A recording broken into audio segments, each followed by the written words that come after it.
everyone, and welcome to the video guide for simple, compound and complex sentences.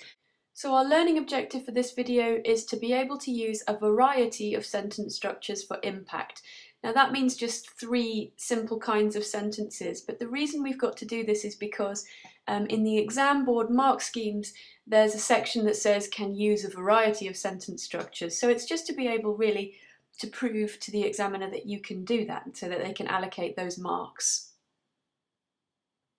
So those 3 sentence types I mentioned are called simple sentences, compound sentences and complex sentences.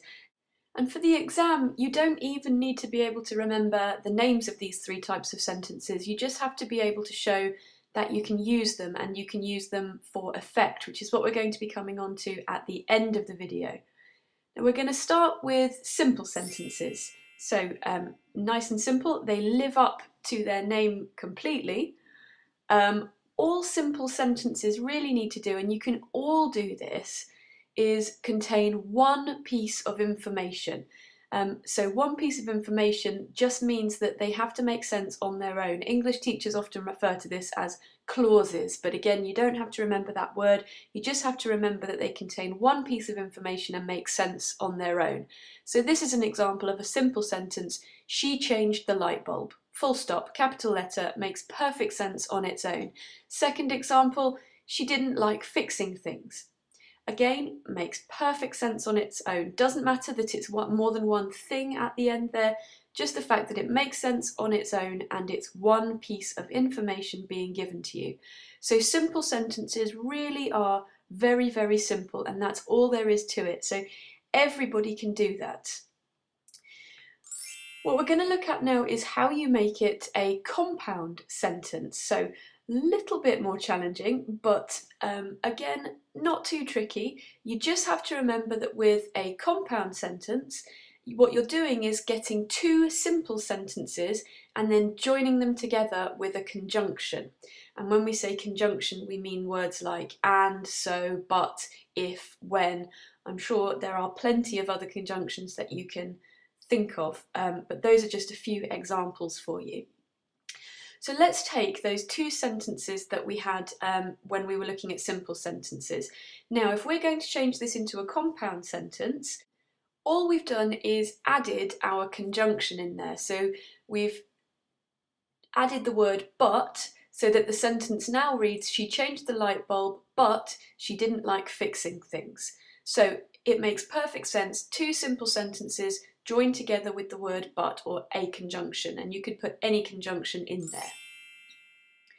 Now, moving on to complex sentences. Don't worry, they are not nearly as hard as they sound. The name makes it sound really tricky.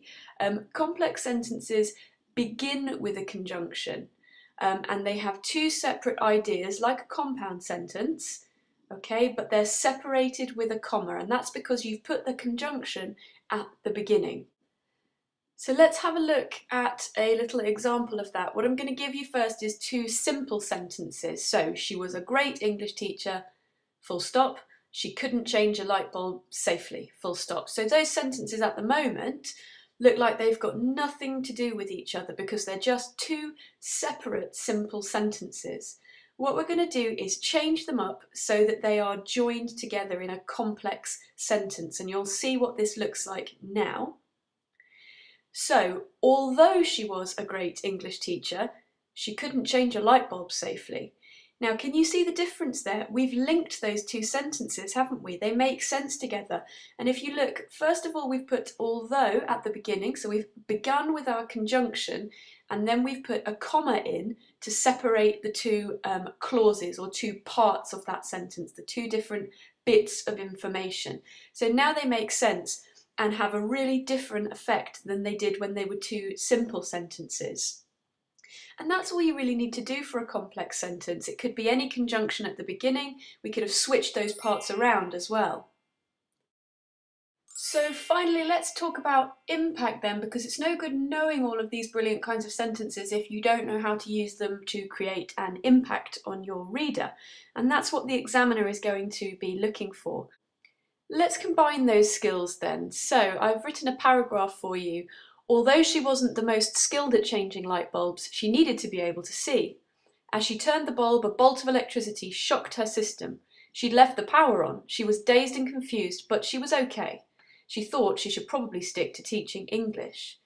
Now, I would like you to pause for this one and see if you can identify the different types of sentences that I've used in this paragraph. So see if you can find where the different types of sentences are.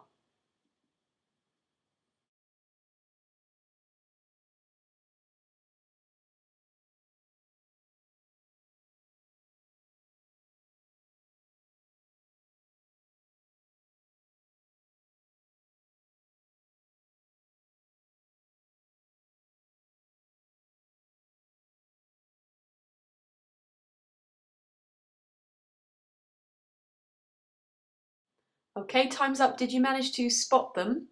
If we go through them one by one, so I started with a complex sentence, starting with a conjunction. Although she wasn't the most skilled at changing light bulbs, comma, she needed to be able to see, and then a full stop at the end. That was followed by another complex sentence. As she turned the bulb, comma, a bolt of electricity shocked her system. So two separate pieces of information split with a comma, started with a conjunction. Then, pow, an impact sentence. She'd left the power on. That's a nice simple sentence with a big hard-hitting impact. Okay, so simple sentences can be really effective too.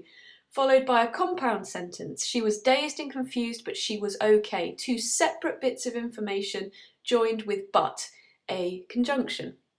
And then I've ended with a nice simple sentence, one piece of information ending with an exclamation mark. It can be exclamation mark, question mark, or full stop that ends a simple sentence. So what you need to do is think about the impact that these different sentence types have. So whether you need to link information, whether turning it into a complex sentence changes the meaning, or whether you just need something really simple and full of impact. Short sentences can be just as powerful sometimes.